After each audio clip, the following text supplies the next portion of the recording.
as you guys know, I absolutely love carbon fiber, and guess what? All of my cars have carbon fiber steering wheels. One of the first monumental mods that I did on my Mustang back then, 3 years ago when I got it, was getting a carbon fiber steering wheel with custom stitching and Alcantara. Absolutely love it to this day. Has the LED bar, it's super cool, and I even made an install video back then. And now that I bought the Audi S4 about two months ago, actually it's been a month. Anyways, the Audi already had an upgraded B9 carbon fiber steering wheel, leaving Soli as the last car without a carbon fiber one. So today we're gonna be unboxing and installing a carbon fiber steering wheel for Soli from carbonfiber.us. So this wheel right here is going to be spec'd to match up Soli with blue accents. I absolutely can't wait to get it open. And let's pretend like I didn't already open it out of excitement. So I always do that. It's a bad habit of mine.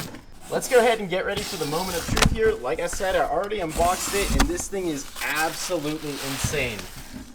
Let's do the unsheathing right now of this protectant. And this is crazy. Like I said, this is modeled after Soli, so we have the blue stripe on top to match up with the Rapid Blue. It is pretty close, that's awesome. We also have blue stitching, which I'm not entirely sure if you can see it from here, but we'll get a clip of that. And yeah, the install is actually really simple. It should take me a whole astonishing 20 minutes to slap this on the cars. Psych! You thought! The first step here for this install is to disconnect the battery, right? We don't need an airbag going off in my face. That would not be good.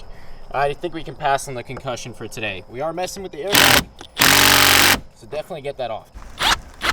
There we go. So I'm just going to disconnect the red wire and then leave the black wire, but that'll be enough to make sure that there isn't current traveling here. Like I said, just make sure that that battery really is disconnected. Double and triple check, because the last thing you want is an airbag going off in your face when you're doing this install. Apparently now I take a 4mm Allen key and shove it all the way in the airbag, kind of like that, and then that will loosen it up a little bit. And I think we have to repeat on the other side. So it's a small little hole that's located pretty much right behind these controls. So once you finesse it enough, it does pop out. So you just need to keep clicking it and pulling on it, and then the airbag will come out. I highly recommend investing in a pair of pick tools to get these harnesses out. So if you put a pick on the orange parts on each side, like you just gotta finesse it, these clips will come out, and then the entire airbag assembly basically came out. But we're reusing this. And then now we need to get this bolt out. That looks like a big torque spit. I hope I have that size. That thing is massive. So I used the T50 torque spit like everyone told me to. I put it here on the center bolt, used the impact, slammed it for like a whole minute. Just brrr, on the highest torque setting, which is 200 foot-pound. It didn't come out. So then I tried to twist it by hand, and I completely stripped the bolt when I twisted it by hand. So that's great. I guess we're gonna use the bolt extractor or possibly a torch next if this doesn't come out. Another day, another stripped bolt. Just like the S4, we've resorted to making a notch. This is messed up. Hopefully this will work. This is what I used to get it off of the Audi. The only problem here is that this thing is torqued to like 200 foot-pounds. So even if I do get this in there, I feel like I still won't be able to get it out because it's torqued so hard. Well, this isn't working. So you know what? It's time to get the welder here and weld a freaking Allen key.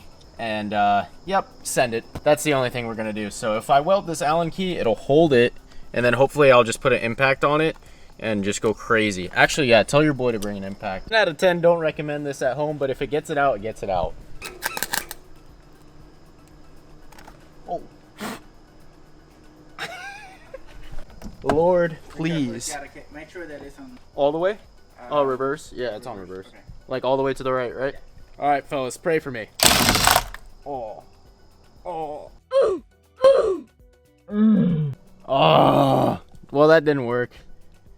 So, just to, you know, insinuate that I'm not the only one with this problem, this is somebody else on the forums trying to get their steering wheel bolt out on a Corvette. So, the same thing as a Camaro, but as you can see, he cut like a million notches in it, like I started to do at first. And then I guess he got it out finally. I'm giving it one more shot with this welding. I welded in an Allen key this time, and hopefully that'll get it out. If it doesn't, I'm cutting notches with the grinder again. The next day. Good morning, everybody. We finally have some good news. This freaking bolt is coming out of the steering wheel today, this morning, because I reached out to Glenn from Hades, and he said, yeah, bring it by. We'll get it done in 5 minutes. If you guys recall, he did both my cam job and the built motor on this car. So he hasn't seen the car since we literally picked it up from there. And since then, I've done the wrap, I've added the port injection, the Whipple supercharger. I basically did the power adders and made this thing a lot quicker. So he hasn't seen it since then. I think it's going to be pretty cool. He's going to extract that thing in 2 minutes, and he's also going to get an update on the car. So big shout out to Glenn at Hades Motorsports, always getting me right. Let's get on the way to Port St. Lucie so we can see this car and get that bolt out.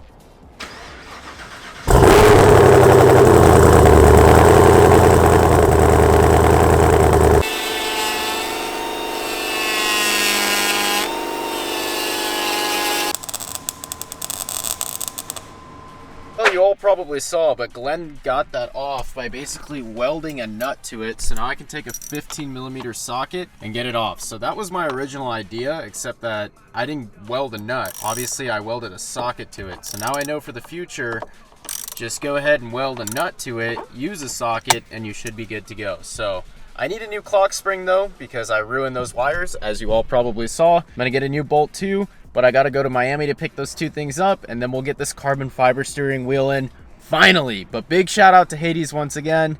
Glenn, thank you for doing this. I mean, I would have been screwed without his help. A few moments later. This is exactly how easy it was supposed to be this entire time. So loosen up the bolt, and then basically throw the wheel off to the side and relocate all the wiring harnesses. I popped on my brand new clock spring. That was actually pretty simple to do, so don't be intimidated by this. I'm pretty sure I'm supposed to pull this orange tab here to get rid of this. I want to use 2 hands actually, and then we just need to reconnect all the wiring sensors and get this carbon on, man.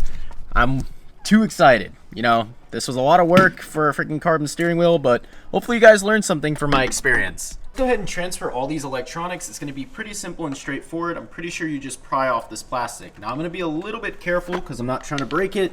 Definitely feels fragile, but if you pry hard enough, it will pop out. So if you pull at certain points all around, all of this will pop out at the same time. I'm pretty sure I'm going to need this bottom piece here. Yeah, because it's blank here too, so I'm going to pry that too. I also have a ring of Torx bits here that hold like the volume adjustment, the skipping songs, and the paddle shifters. So we're going to have to get all of those out to transfer as well. So I'm going to transfer all my buttons, and this is looking pretty sweet. And then I'm pretty sure there's a huge wiring harness on the back side of this that we need to transfer as well to make this work.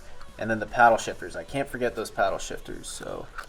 Yep, everything lines up perfectly too, which is quite impressive because this is an aftermarket steering wheel. Sometimes the fitment isn't the best, but obviously it's pretty good here. And then if you eventually work around to the back side of the steering wheel, you can push on that tab right there or use a trim removal tool and it'll pop out this entire assembly. So I'm just screwing everything back together, pretty self-explanatory, easy peasy. This will snap here and we'll be done. So now this centerpiece should just pop in with not too much force, nothing crazy, but around the same, you know, good push that I initially gave it to get it out. And I guess it's officially time for the airbag to go back in. So overall, expect to spend about 15 to 20 minutes. I'm not sure if I said that.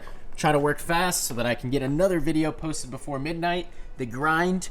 And yeah, we'll line that up, pop the airbag in, and get it done. Really be meticulous and make sure that you have all of your wiring harnesses plugged in, because the last thing you want to do is throw that airbag back in and then have one of those unplugged. They literally control the cruise control, paddle shifters, all your buttons here that you're seeing and that we transferred over. Actually, I almost forgot the steering wheel bolt, but I just plugged in all the harnesses back to the airbag. If you're wondering where a red one went, because I thought I left the harness behind the wheel or something, it goes into the airbag too. So let me get that new bolt in, torque it down to spec, and then we'll basically just slide the airbag in. I'd say a good measure before popping your airbag back in, just like I'm paranoid, I don't know. I just think it's a good thing to do. And before torquing down this bolt is to ensure that all your buttons work. So that's what I'm doing right now.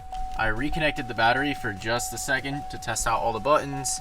I'm gonna try this. Yeah, that works. We're good on there. How about fave? Yeah, so all good with this. We can put the airbag back in. Still need to torque this to spec though. Now I'm not gonna be able to torque it because I already did a second ago, but 33 foot-pound is the torque spec. So God help whoever needs to get this bolt out. I hope it's not me. That right there is exactly why I disconnected the battery to reinstall the airbag. But this thing looks dope, man. It looks super good. I do want to test if I need an alignment, which I'll know within just a second. So all it takes is a quick little test drive to see if I need an alignment or not. If the steering wheel's sideways, I'll take it for alignment. If it's like before, straight on, then we're good. I guess we'll be seeing if I need an alignment today. So I hope I don't. I don't want to spend another $150 on this car. I've been spending way too much money as of recently. Alright bro, what's going on here? So not only did I get the service traction control light, as you all can see, but now my camera is being all weird. I don't know, the steering angle sensor is properly installed, so that's odd. So as you all can see, I'm driving straight right now. I don't need an alignment, but I do need to figure out what the heck is going on with the camera and why it's doing that, and the service traction control too. I don't know, man. I don't freaking know. That's my buddy Carson right there with the Mario Kart taillights, but I've been driving. I basically disconnected the battery for a second while I got something to eat, and it reset everything. I no longer have the power steering warning. Now I just have the service stability track. I don't know why. Maybe the car just needs to sit, because I do remember it doing this like here and there after I like unplugged the battery and all that type of stuff. Maybe it just needs to clear itself out. I don't know. But this wheel is sick. And never mind, I spoke to my friend that replaced the clock spring on his FRS, and he had to go to the dealership to get a recalibration. So until I go to the dealership to get a recalibration for my stability track, it's gonna flash that light, and God knows how much that is. I'm gonna try to finesse the warranty that I have on this car. Oh Lord. We're all carbon fibered out in the Camaro now, so carbon fiber dash, carbon fiber centerpiece, whatever you want to call that, infotainment system, and a beautiful carbon fiber steering wheel. So on that note, if you all enjoyed this video, please remember to comment, like, and subscribe, and stay tuned for the Camaro running 10s on the drag strip, because we're going to do that within the next 2 weeks.